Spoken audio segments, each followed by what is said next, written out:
My question has to do with Israel's blindness, mentioned in Romans chapter 11, verse 25. The thought just strikes me, and I'm sure it has others here. It's astounding that God would blind a race of people the length of time He has done it for whatever reasons. Would you expound on this mystery just a little bit for us? All right. Romans chapter 11. The idea here, there's a certain element.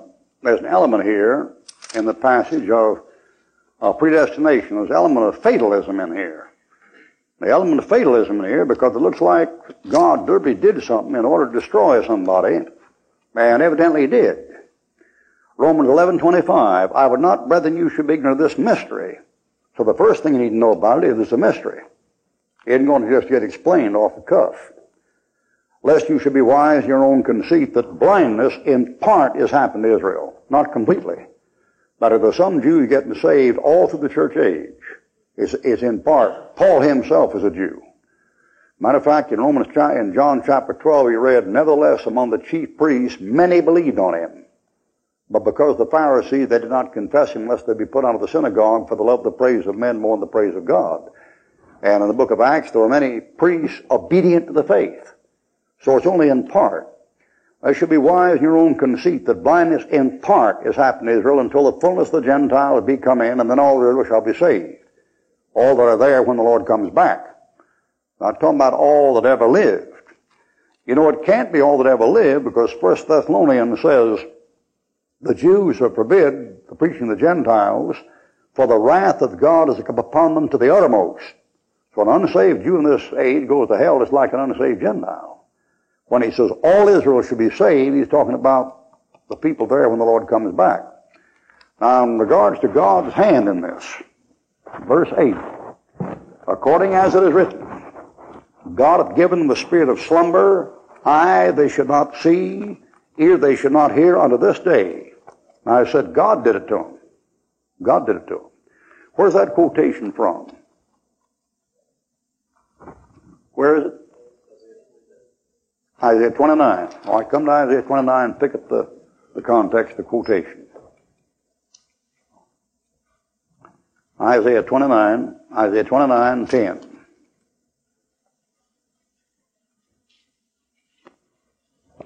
That's one of us. Get Isaiah 29 in one hand, get Isaiah 6 in the other. One of the most important passages in the Bible. I think it's quoted 4 times in the New Testament. I think Jesus quotes that thing one time in John, his earthly ministry. I think Paul quotes at the end of Acts chapter 28. I think Paul quotes it in Romans, and it's found another place too. On Isaiah 29. Isaiah 29, verse 10. For the Lord hath poured out upon you the spirit of deep sleep, and hath closed your eyes, and prophets and your rulers, the seers, hath He covered, so they can't see, made them blind. Now, why is that? He explains. The vision of all is become unto you as the words of a book that is sealed, which men deliver to one that is learned, saying, I read this, I pray thee, and he saith, I cannot, for it is sealed. Lord gives him a book, the Bible. Tell the educated fellow, read it. He says, I can't read it. It's apocalyptic, it's symbolical, it's figurative. I can't understand it. So the book is delivered to him that is not learned, some ignorant hillbilly. Read this, I pray thee. He saith, I ain't had no book learned. I'm not learned. Lord says, you bunch of lying rascals. I give it to you one who's got the education. You say you can't understand it. I give it to Dumbbell. He says he can't understand it. What's the problem? Here's the problem. 13.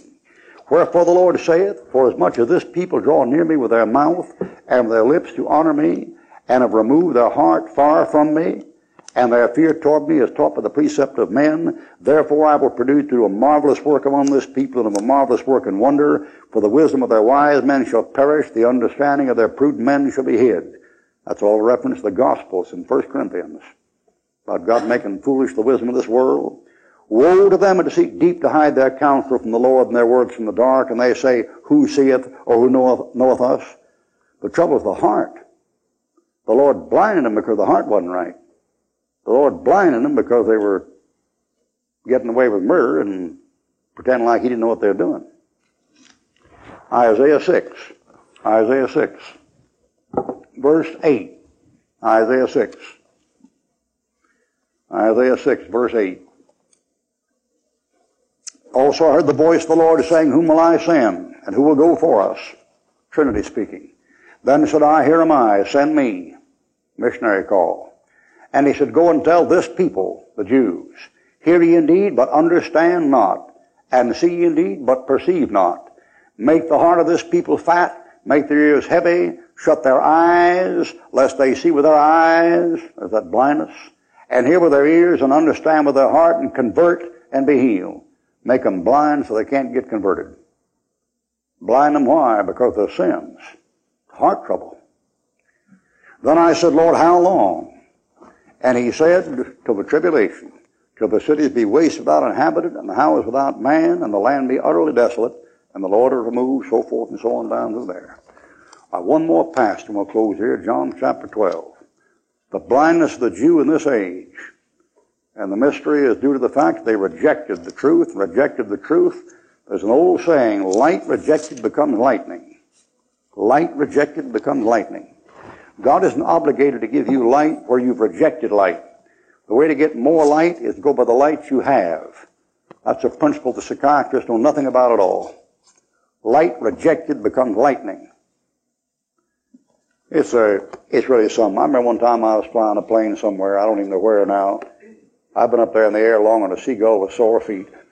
I've been flying longer than most of the pilots been alive.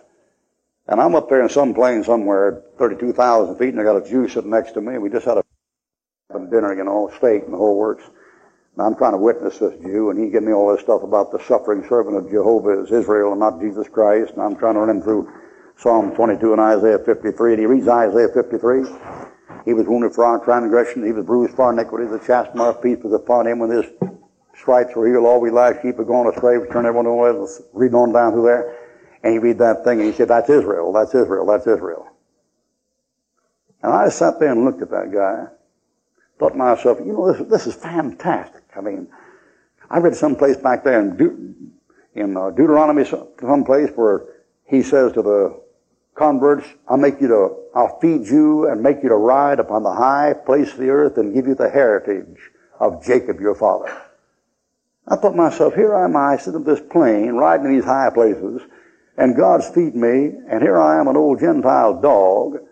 That's all we were. We were Gentile dogs. We're the killers. We're the Europeans. People think the Europeans is culture. They're the killers. You want to kill them, get Europeans, man. They'll kill a man.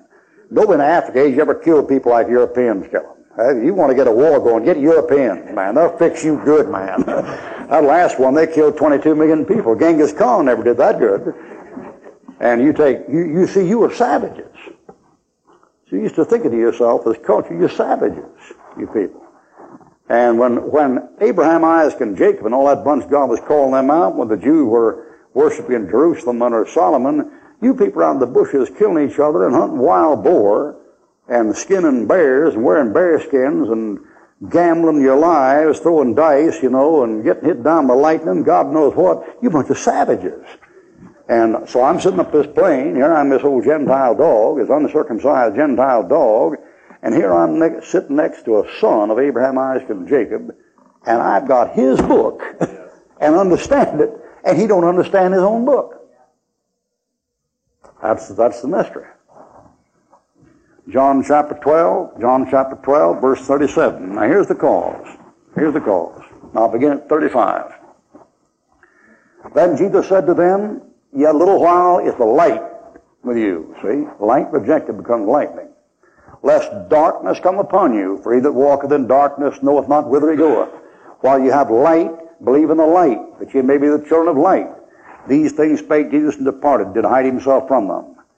But though he had done so many miracles before them, they'd seen, yet they believed not on him, that the saying of Isaiah the prophet might be fulfilled, which he spake, Lord, who hath believed our report, and to whom hath the arm of the Lord been revealed? Therefore they could not believe, because Isaiah said again, he hath blinded their eyes. Is that Job? and harden their hearts, that they should not see with their eyes and understand with the heart, be converted, and I should heal them. These things said Isaiah when he saw his glory and spake of him. Now, why couldn't they believe? They were blinded. Why were they blinded? Because of their heart condition. What was their heart condition? Verse 37. They had all the proof in the world right in front of their face. It was shown to them right there. They could see it. No alibi. They had the thing right there. You see, well, if God hardened them, they couldn't believe. You better read verse 42. Look at that. Nevertheless. 42. You see that? They could too believe. Well, the ones that God blinded, the ones that didn't believe the miracles, what they were given, the ones who believed, and they got saved. Okay, all right, that's all we have. Nothing like a Bible to clear up a college education.